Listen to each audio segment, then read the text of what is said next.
Abra sua Bíblia em Gálatas, na carta de Paulo aos Gálatas. Nós vamos prosseguir a partir do verso 6 do capítulo 1. Na quinta passada houve a introdução e vocês viram do verso 1 até o verso 5, onde o pastor Ezequias trouxe uma introdução e enfatizando o apostolado de Paulo, a mensagem, a obra dele, a graça do Senhor, a paz que vem de Deus.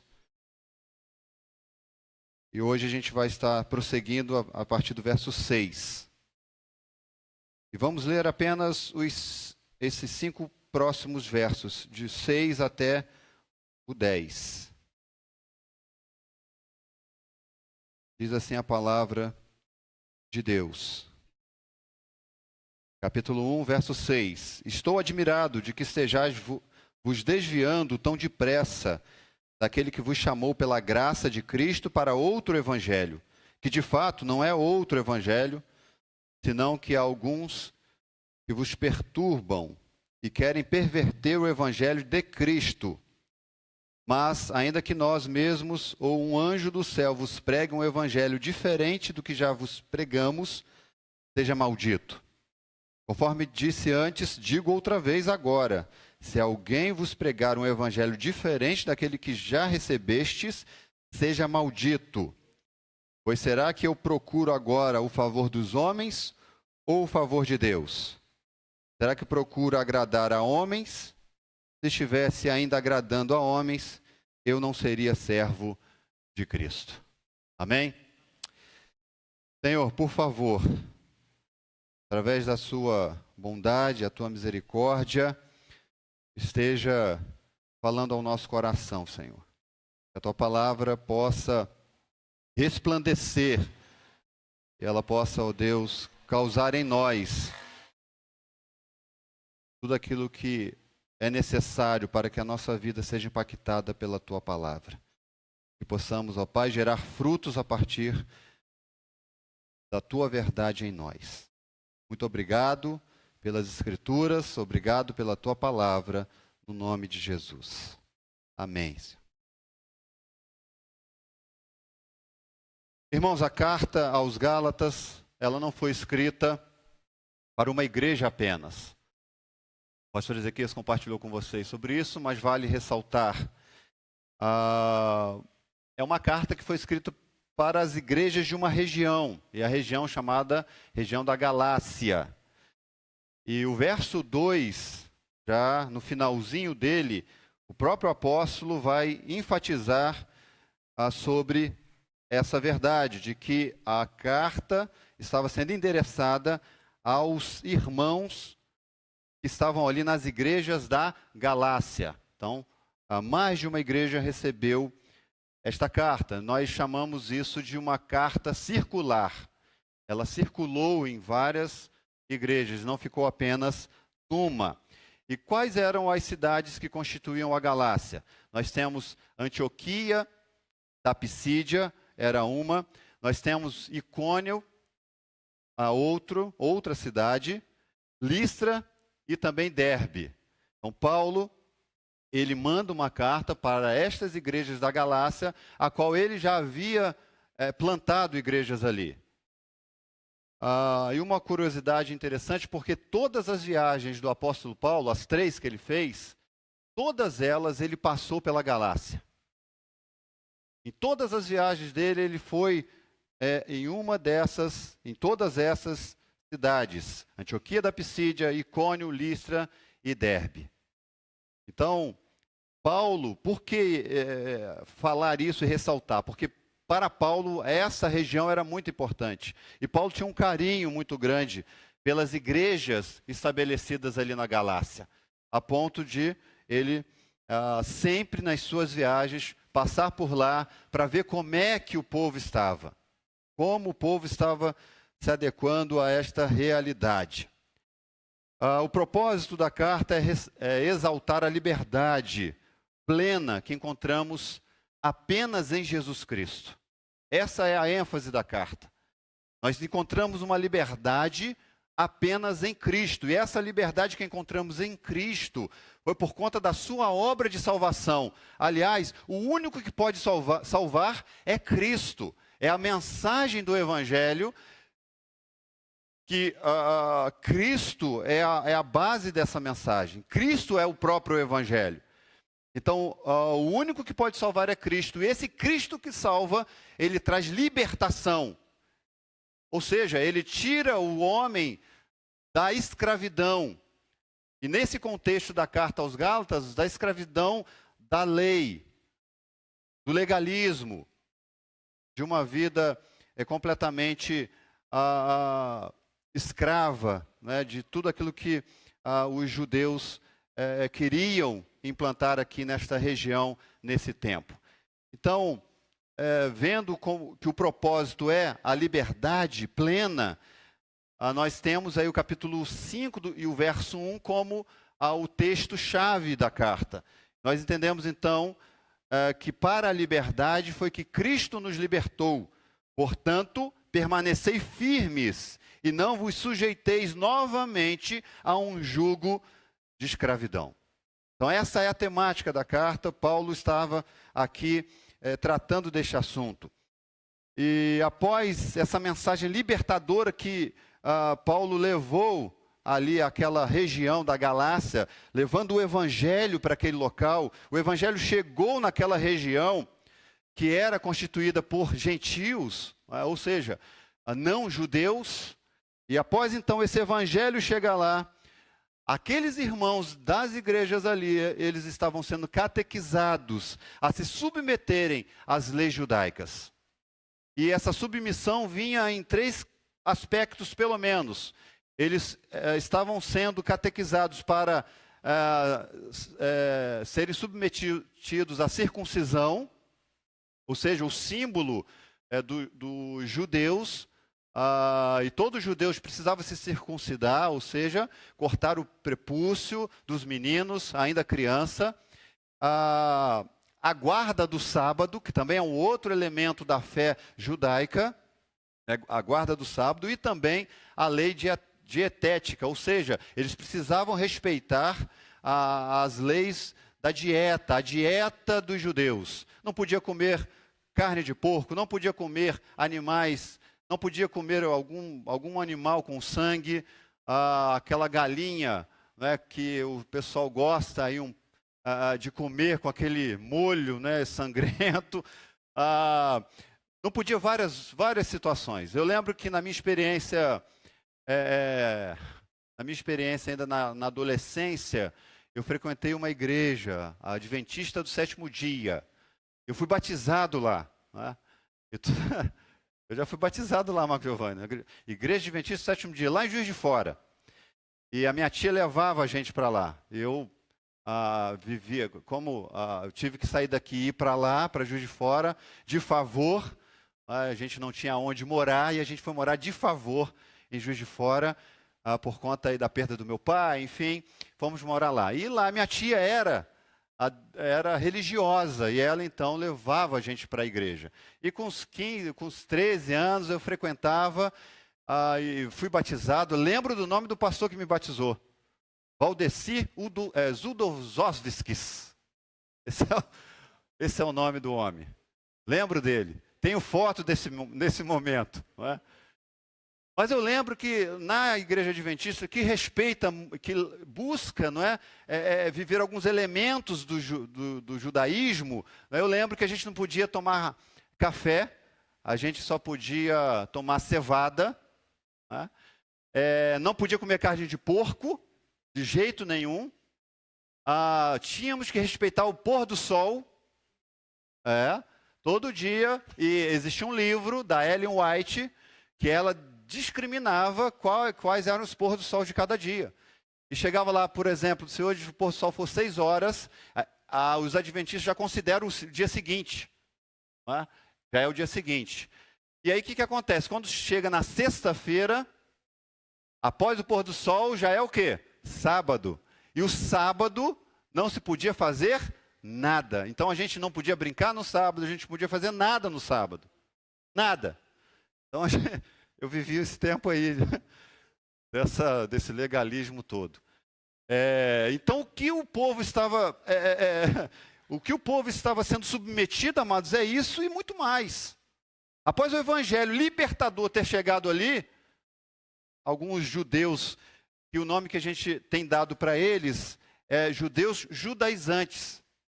Eles então queriam fazer com que os gentios, para serem salvos, eles precisavam respeitar as leis judaicas. Caso contrário, eles não seriam salvos, na concepção desses judeus judaizantes. E é interessante que essa carta é muito importante para a fé cristã, a ponto de Lutero, amados. Lutero, ele escreveu 2 comentários de Gálatas. Um no início da sua carreira cristã e outra no final da sua carreira. Ele também escreve outro comentário. E eu achei muito interessante uma citação que foi feita dele, de palavras que ele usou, né? E ele gostava tanto da carta aos Gálatas que ele chegou a dizer que havia se casado com a carta aos Gálatas. De tão importante que essa carta era para Lutero, como foi para a Reforma, né, e como é para nós nos dias atuais. É uma carta que traz libertação. É uma carta que traz ênfase no Cristo, na suficiência de Cristo. Cristo basta. Somente Cristo salva.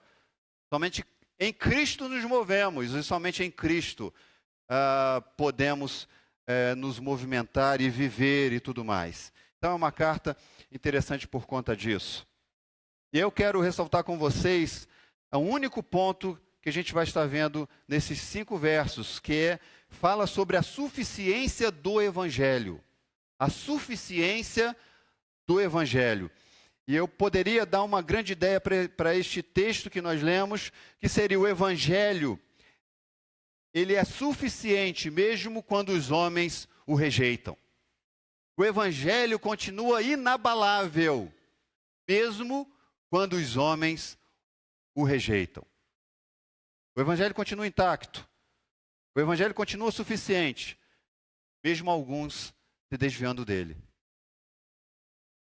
A palavra Evangelho, para vocês terem uma ideia, aparece 5 vezes só nessa pequena porção. Paulo queria enfatizar o Evangelho aqui. Paulo queria realmente trazer luz de que o Evangelho, ele é a boa notícia que todo homem precisa ouvir para poder ser livre e liberto das mazelas do pecado e, sobretudo, das mazelas do legalismo, de uma vida prostrada, escrava, a um jugo pesado demais para ser vivido. O próprio Cristo fala sobre isso. Que o jugo dele é suave e o fardo dele é leve. Por quê? Porque Jesus estava vivendo num tempo em que o legalismo era real. Amados, a gente não tem consciência, não tem nem como a gente imaginar o que era viver nesse tempo aqui, o Evangelho sendo vivido, o Evangelho sendo estabelecido, sendo que existe uma carga de leis morais e moralistas, de morro abaixo, tentando implantar sobre o homem regras e práticas.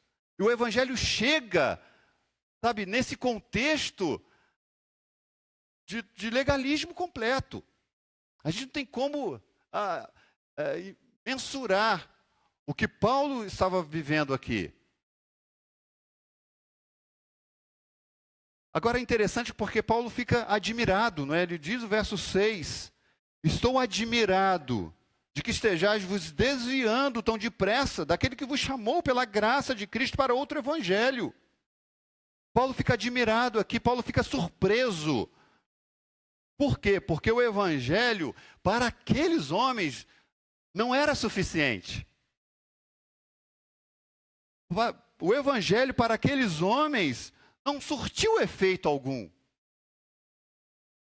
E ele se admira porque é o mesmo que você, por exemplo, você que veio aí de uma vida toda torta, assim como eu vim, você, de repente, que estava lá junto dos porcos, tentando comer as bolotas que os porcos comiam e não conseguia, É o mesmo que se você falar assim, olha, essa liberdade toda que o Evangelho me traz, a graça me dá, eu não quero isso não, eu quero voltar para os porcos. Eu quero voltar a mendigar. Eu quero voltar a viver escravo do pecado como eu vivia antes. Paulo se admira porque o Evangelho que trouxe libertação para eles não queriam essa graça. Não queriam viver sobre uma liberdade total e plena. Eles estavam voltando a observar as leis sobre esse prisma que eu falei com vocês aqui, sobre essa questão de se submeter à circuncisão, ou seja, cortar, né, uma parte lá do órgão masculino. Você imagina a dor que é isso? Para os meninos, então, não é? Imagina, Gabriel, você queria voltar a um tempo desse? Misericórdia, não é? Guardar o sábado, embora nesse período estava em transição, não é? Porque o domingo já estava sendo estabelecido, mas guarda do sábado, enfim, eram tantas situações. Não poder comer carne de porco, aquela carne deliciosa. Como é que é ficar sem comer carne de porco? Não é aquela picanha suína que chega, não é, a dar água na boca. Aquela carne suculenta que a gente tem aqui na festa do milho. O que seria a festa do milho sem a carne de porco? A gente tinha que abrir mão de tudo isso. De tudo isso. Fora isso que eu falei, né? Imagina viver na escravidão que você estava antes de conhecer a Cristo e ser liberto por Ele. Paulo se admira, porque eles mudaram, amados, a forma de viver. Provavelmente aqui Paulo deixa uma igreja pronta, com liderança. Como eu disse no início, Paulo sempre nas suas viagens ia lá para ver como os irmãos estavam. Mas em um determinado momento ele recebe a notícia, olha, o negócio não está legal lá não, o pessoal está se desviando. E ele então deixa uma liderança, ele, estabelece as igrejas com tanto suor, com tanta lágrima. E aqueles irmãos simplesmente estão abandonando o barco. Nós estamos falando aqui, amados, não é de racha que estava acontecendo na igreja. É porque hoje em dia a gente vê muito racha acontecendo nas igrejas, não é? Eu não concordo, então a igreja racha, monta um grupo, uma outra igreja, e vão igrejas se dividindo. Não é isso que estava acontecendo aqui. E nem também os irmãos, que é muito comum nos dias de hoje, os irmãos saírem de uma igreja para outra, porque eles não estavam concordando, né, com alguma prática da igreja, eu não concordo com isso, a igreja tem que ser pintada de amarelo, eu quero verde, aí aquela discussão, deixa eu ir para outra igreja. Não é isso que está acontecendo aqui.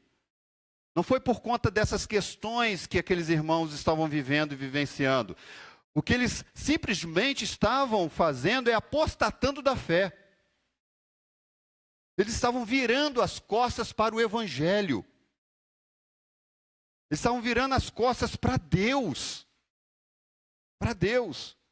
Eles estavam, na verdade, é como se um político, vamos lá, o político faz parte de um partido, o PSB. E esse camarada do PSB, ele simplesmente do nada, ele fala, não, agora eu quero ser PT. Ele vira a casaca, não é assim que se fala?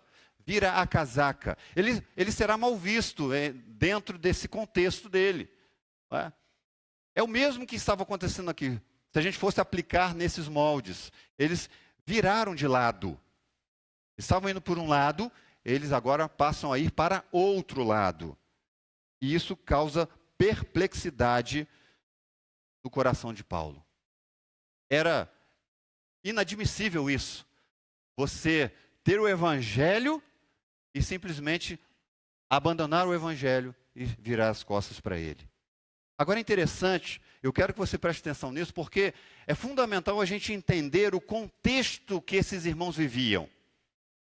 E eu consegui uma citação de características desses irmãos que viviam na Galácia. E existiu, né, neste tempo aqui de Paulo, desse período aqui do primeiro século, existia um homem, um filósofo e geógrafo chamado Estrabão. O nome dele é esse, Estrabão. É engraçado, né? Mas ele vai dizer, amados, que os Gálatas tinham uma peculiaridade de serem facilmente desertores. Eles mudavam de lado em prol do benefício próprio. Isso aqui é um relato de alguém que vivia naquele tempo e sabia como aquelas pessoas da Galácia viviam. Isso porque tem um fundamento histórico. A Galácia, ela cresceu, né? Ela foi instituída pelos celtas. Foram pessoas da Europa, sobretudo da região do sul, que foram para a Galácia e então estabeleceram ali o povo. E os celtas, eles eram tremendamente e extremamente voltados para a guerra. Ou seja, o povo que estava sendo estabelecido por eles acabou sendo um povo de guerra. Isso aconteceu com que eles viessem a guerrear entre si, porque como a Galácia é uma região grande, existiu naquele período várias lideranças em vários lugares. E eles começaram a guerrear entre si em determinado momento. E eles foram enfraquecendo. E no enfraquecimento da Galácia, o que acontece? Os romanos, que estavam a todo vapor, vão e entram lá e dominam todo mundo. E para eles, né, não se sujeitarem ao extremo, eles começam a fazer concessões, estabelecer algumas parcerias, alguns conchavos, essa é a palavra certa. E conchavo o brasileiro sabe como é, não é? Fazer conchavos por interesse próprio. Não é? E aí a política, enfim, foi estabelecida, aquela situação toda. Então esses irmãos têm um pano de fundo estabelecido por esses conchavos. E eles então eram pessoas que mudavam de opinião segundo o seu próprio interesse. Agora é interessante porque lá em Atos 14, versos 8 a 13, e depois o verso 19, vai nos dar uma ideia de como isso acontecia na prática. Olha rapidinho lá Gálatas em Atos, capítulo 14, para a gente só entender rapidinho sobre isso. O verso 8 do capítulo 14 vai nos dizer que Paulo estava em Listra, encontrava-se sentado ali um homem defeituoso dos pés, aleijado de nascença e que nunca havia andado. O que acontece? A partir desse episódio em que esse homem que não andava, agora ele passa a andar por conta da intervenção de Deus através da vida de Paulo. Paulo fita os olhos naquele homem, vendo que tinha fé para ser curado, e Paulo diz, levanta-te e fica em pé. Então ele de um salto começou a andar. E aqueles homens então ali de Listra, que é uma das cidades da Galácia, está aqui, eles começam a venerar, endeusar Paulo e Barnabé. E o verso 12, né, vai falar sobre isso. Chamavam Barnabé de Zeus, Paulo de Hermes, porque a ele quem dirigia a palavra. Eles começaram a endeusar. O verso 11 já falou um pouco sobre isso, né? Começam a falar em línguas estranhas ali. Os deuses desceram até nós. Olha a expressão que eles usam. Os deuses desceu até nós. Tá? Endeusando Paulo e Barnabé. Mas um pouquinho depois, olha só, no verso 19, esse mesmo pessoal vai agora apedrejar Paulo. Vai agora, arrastar Paulo para fora da cidade, ao ponto de Paulo ser considerado até morto. Isso porque esses judaizantes, fizeram a cabeça desse pessoal aqui de Listra.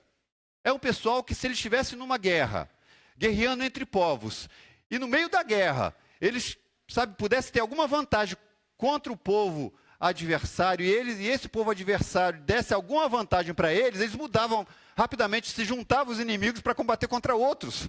Era assim a característica desse povo. Era exatamente dessa forma que eles viviam.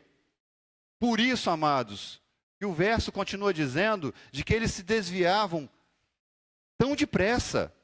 Eles não tinham, sabe, essa convicção a qual nós precisamos ter.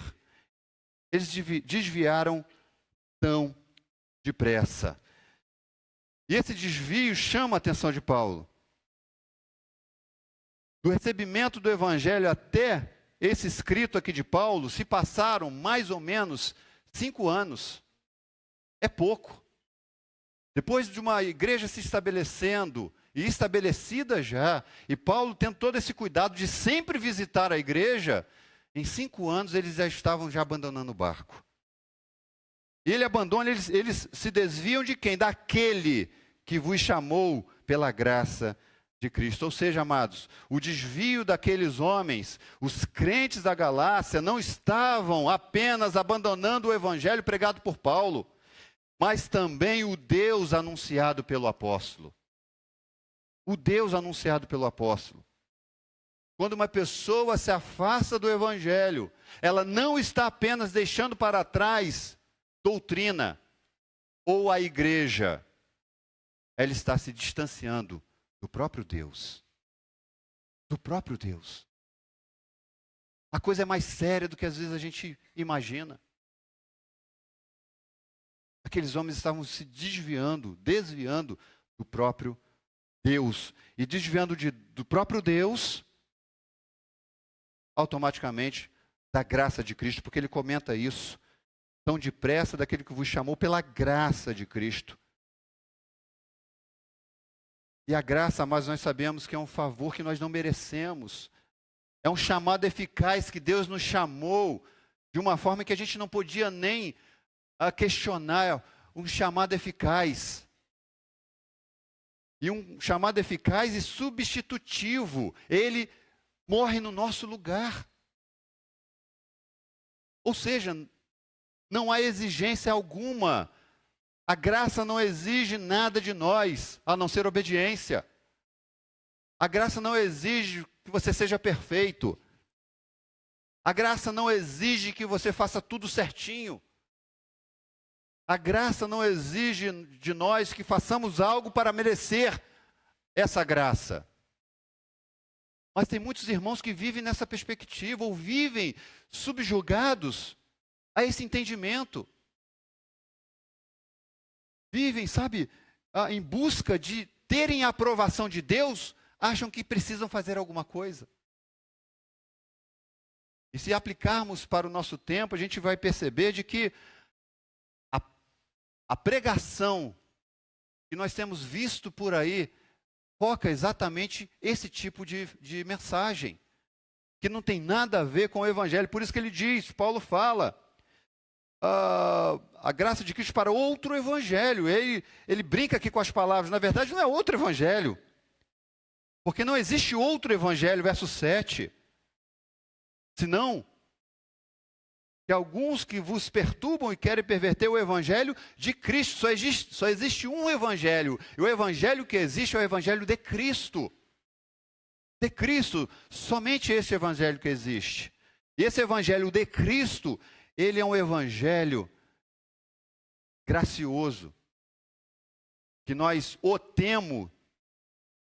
temos esse evangelho, essa graça, não porque merecemos, mas temos porque Deus nos amou, mesmo nós não merecendo. Deus foi no mais absurdo do esconderijo que nós habitávamos, na sujeira, na imundícia, e Ele foi lá para nos resgatar, para nos buscar, para nos trazer para a presença dEle. E aqueles irmãos estavam abandonando tudo isso. Tudo isso estava ficando para trás. Eu acompanhei uma pessoa por um tempo, e essa pessoa tinha dificuldade em aceitar a graça. Cada encontro que a gente tinha, eles vinham com esse questionamento: como eu posso aceitar a graça? Se eu tenho que pagar pelos meus pecados. O argumento dele é esse. Como pode Jesus Santo pagar por aquilo que eu fiz? Não, eu que tenho que pagar. Ele tinha dificuldade com isso. é uma dificuldade que nos remete a uma vida legalista. Você não pode fazer nada para merecer a graça. Jesus já fez tudo para que você fosse participante da graça. Ele fez tudo. Por isso que a ênfase de Paulo é a suficiência do Evangelho, porque ela é suficiente para nos redimir. Vocês não podem querer voltar às antigas práticas, porque a lei já teve o seu propósito, ela te conduziu até Cristo. Agora, desfrute da graça, desse favor imerecido. Esse amigo que eu acompanhei, ele chegou à conclusão de que realmente ele não podia fazer nada por ele mesmo. E graças a Deus que ele confiou na graça. E ai de nós, se não confiarmos na graça. Porque todo dia você acorda e você sabe, assim como eu sei, de que nós nos sentimos os piores dos piores. De que nós olhamos para nós em algumas práticas que temos e a gente fala, meu Deus, como pode eu ser tão duro de coração assim? Mas louvado seja Deus, porque não depende daquilo que você faz, dependeu somente daquilo que Cristo fez. E aí você então se vira para Deus e fala, Senhor, muito obrigado pela tua graça, que me redime, que me perdoa pelos meus pecados, e que sempre escreve, todo dia escreve a minha história na perspectiva da graça. Como nós precisamos, amados, olhar para esse texto e ver o quanto nós não somos merecedores, mas pela obra de Cristo, Ele nos tornou merecedores. Somente Ele nos proporcionou ter essa vida abundante que nós desfrutamos hoje. Somente Ele. Esses judaizantes, eles criam em Jesus, mas acrescentado com ritos judaicos. Porque o texto 7 vai falar sobre esse povo que estava pervertendo o evangelho, trazendo um outro tipo de evangelho, que não é o evangelho genuíno. E o texto vai enfatizar isso, que há alguns que vos perturbam. Ou seja, aqui são estes homens que estavam perturbando a fé daqueles que viviam na Galácia, das igrejas, dos irmãos que viviam na Galácia. Irmãos, Paulo tinha opositores dos mais diversos. E esses judeus judaizantes visitavam as igrejas que Paulo havia plantado. E eles buscavam distorcer esse evangelho. Todas as vezes que Paulo ia e plantava uma igreja, esses judeus judaizantes, eles iam até as igrejas para poder mudar ali a mensagem do evangelho. Paulo sofreu com esse tipo de pessoas, desses camaradas. Por isso que ele vai ser tão enfático no primeiro verso do capítulo 1. E diferentemente das outras cartas, que ele sempre traz saudações à igreja, aqui qual é a ênfase que Paulo dá no primeiro verso do capítulo 1? Ele vai falar o seguinte, antes dele saudar, ele não faz saudação nenhuma. Ele primeiro afirma, Paulo, apóstolo, não da parte dos homens, mas por meio de homem algum, nem por meio de homem algum, mas por Jesus Cristo e por Deus Pai. Ele enfatiza o seu apostolado. Por quê? Porque aqueles camaradas, quando chegavam na igreja, e o discurso, o argumento que eles usavam é tipo assim, eles iam na igreja e batiam lá na porta, ou iam no encontro junto dos irmãos, e eles perguntavam, vocês são cristãos? E eles, sim, nós somos cristãos, graças a Deus, não é? E eles falavam, nós também somos, graças a Deus por isso, não é? Ok, vocês guardam sábado? Vocês também foram circuncidados já? Vocês respeitam as leis dietéticas? E eles falavam, não, isso aí, sabe, já foi. Agora a gente vive pela graça. A gente vive o evangelho. Aí fala, mas como assim? Mas quem pregou para vocês? E eles falam, foi Paulo, o apóstolo Paulo. Aí eles falavam, mas já imaginávamos isso. Aquele camarada que se intitula apóstolo, ele não é apóstolo nada, ele não está entre os 12 primeiros. Ele é um falso apóstolo. O Evangelho, a Bíblia que vocês estão lendo do Antigo Testamento, foi escrito para quem? Para os judeus. O próprio Cristo, ele veio no meio de quem? Dos judeus. Os apóstolos eram o quê? Eram judeus. Toda a igreja inicial de Jerusalém, amados, eram de judeus. Então eles facilmente mudavam a cabeça dos irmãos. É isso que eles faziam. Com o discurso. Por isso que Paulo enfatiza o seu apostolado aqui. Ele faz questão de dizer, olha, eu sou apóstolo, mas não porque os homens me consideram e nem porque algum homem me levantou como apóstolo. Os apóstolos de hoje em dia são assim, não é? Os homens que colocam a mão sobre eles, eles são apóstolos. Apóstolos entre aspas. O pastor Ezequias até falou bastante na primeira mensagem sobre isso, que eu escutei. Mas a ênfase que nós queremos dar aqui é exatamente essa. A genuinidade do Evangelho também precisava ser levada a sério. Porque aqueles irmãos estavam sendo perturbados. Amados, a consequência da vivência de uma pessoa num falso evangelho traz confusão. Você sabe disso?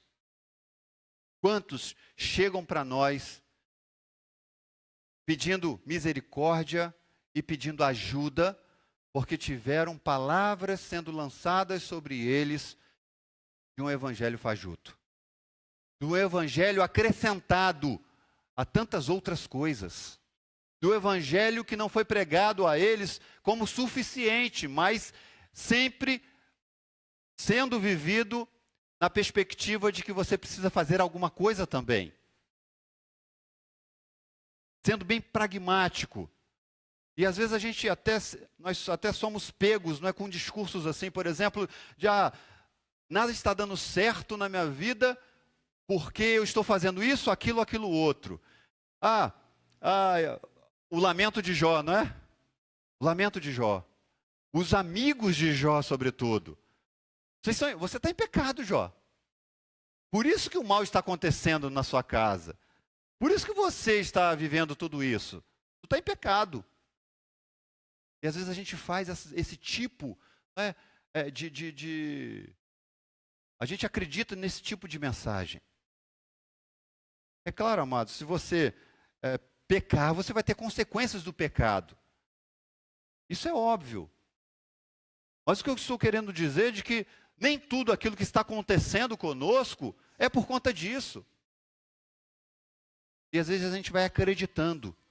Porque você tem que dar a oferta. Quando eu vim para o Evangelho, quando eu estava começando, quando Deus estava no processo de me trazer para o Evangelho, eu fui para uma igreja, primeiro.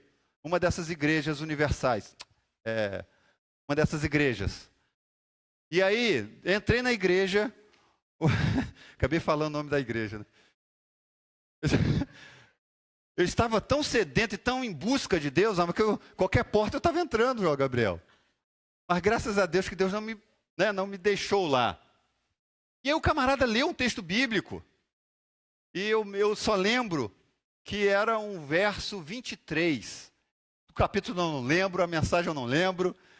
O que ficou marcado naquele dia, que ele falou o seguinte: você que está me ouvindo, recebeu a palavra. E como nós, não desse jeito que eu estou falando, mas naquele jeito peculiar que vocês conhecem, como nós, nesta noite, lemos o verso 23, eu vou pedir uma oferta de R$ 23 para você. E começou a apelar em cima disso. Eu falei, meu Deus do céu, o que eu estou fazendo aqui? O que eu estou fazendo aqui? Eu vim sedento para buscar alimento e o camarada quer me extorquir. O camarada quer tirar ainda o que eu não tinha, Nilton. Não tinha. Aí, para você ser abençoado, faça isso. Não é assim? Para você receber algo, faça aquilo outro. Para você ser curado, passa óleo. Faz não sei o quê. Isso não é evangelho genuíno, amados. O evangelho genuíno é o evangelho que foca somente em Cristo. E que vive só Cristo. E nada mais. E nada mais. Então a consequência é perturbação. Olha o que diz Atos 15, porque esse texto, amados, Gálatas, está inteiramente ligado com Atos 15. Até porque essa controvérsia toda aqui sobre a circuncisão foi motivo da igreja em Jerusalém fazer um concílio, o concílio de Jerusalém, para decidir a situação. Porque era inevitável, o evangelho estava crescendo entre os gentios. Estava sendo insustentável você viver numa tensão como essa. Então, o evangelho, nesse momento, nesse período aqui, foi colocado sobre análise.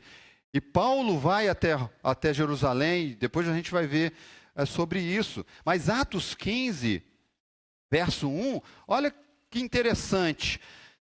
Fala sobre esses homens, certos homens que desceram da Judéia, ensinavam aos irmãos: se não vos circuncidardes, segundo o costume instituído por Moisés, não podeis ser salvos. Olha o discurso. Se vocês não aplicarem a lei para vocês, se vocês não serem circuncidados, vocês não serão salvos.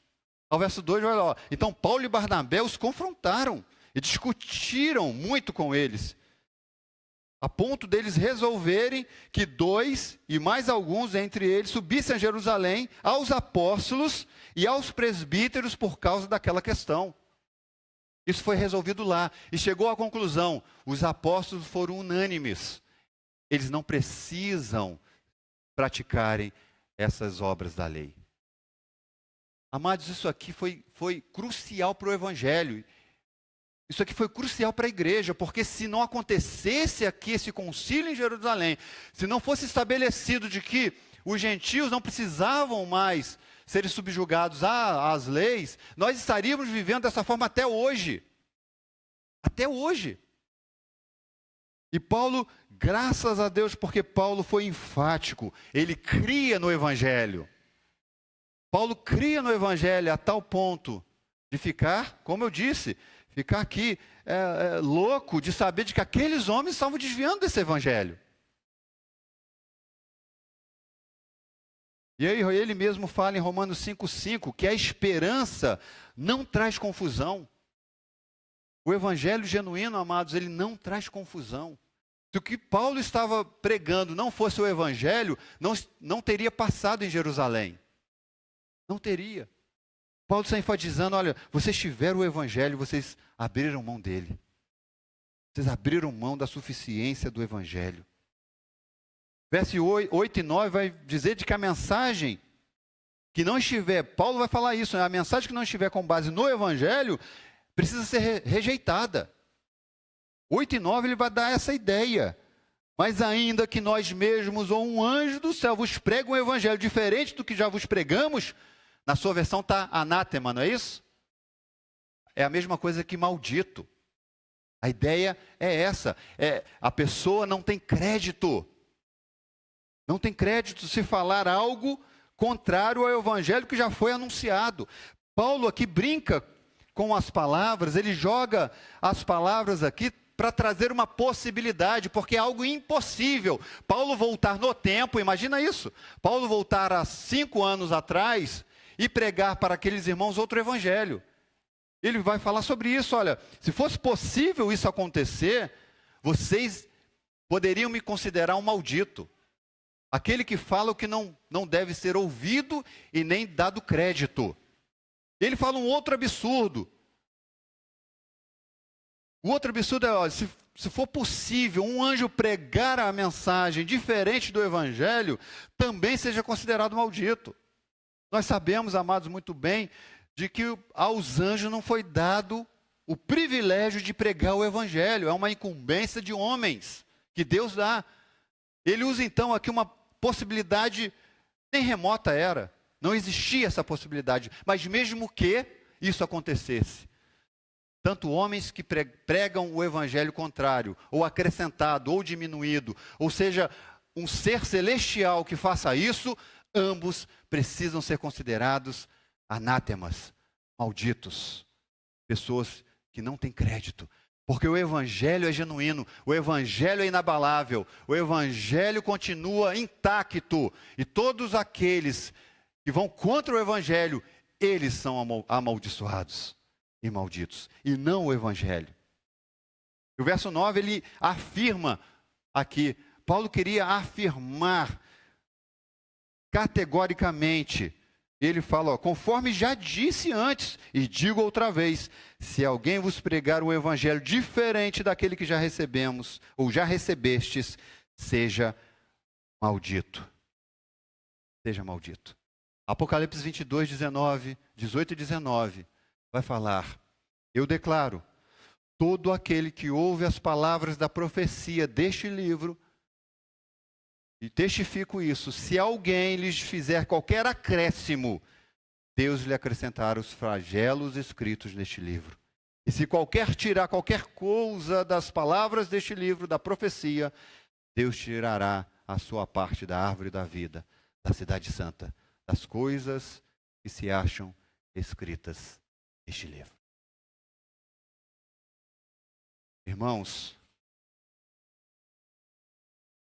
homens, mulheres, quem quer que seja, que tenham ou estão, ou já tenham pregado, ou estão pregando um evangelho falsificado, vai prestar contas a Deus. Nós não temos que nos preocupar em reprimir homens como estes. Nós temos que nos preocupar em ouvir o que estamos ouvindo, o que estamos escutando, o que estamos dando crédito.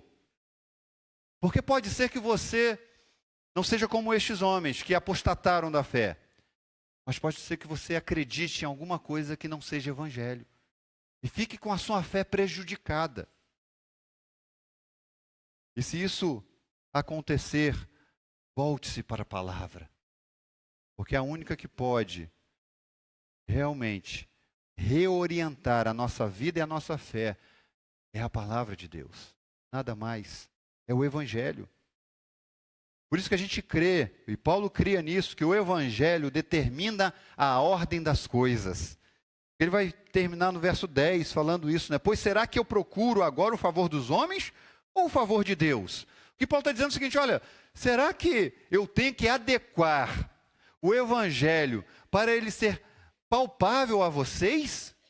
Será que eu tenho que pegar o evangelho, diminuir o evangelho para que vocês aceitem e recebam? É isso? Mas ele vai dizer, olha, será que procura agradar a homens? E se eu, então, estou agradando aos homens, eu não sou servo de Cristo. Não sou servo de Cristo, eu sou servo de vocês. Mas não de Cristo.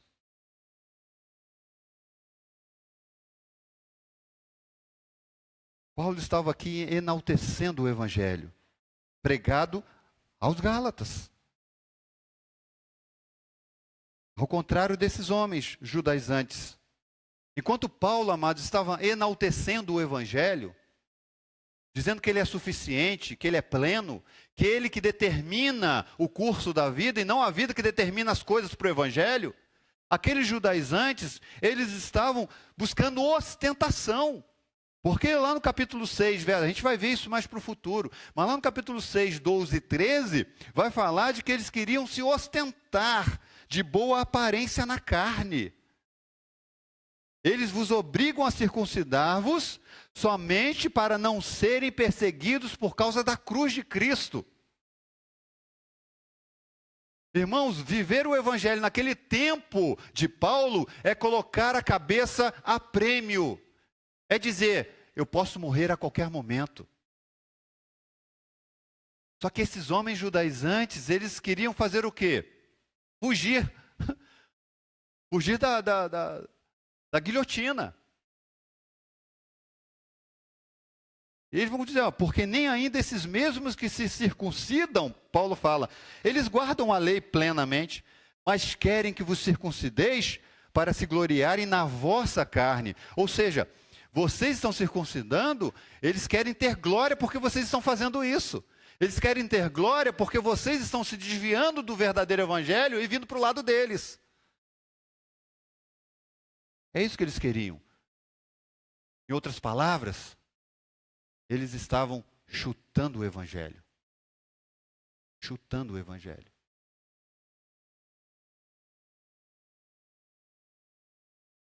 O compromisso de Paulo, amados, em primeiro plano, não era com os homens que recebiam a mensagem que ele levava.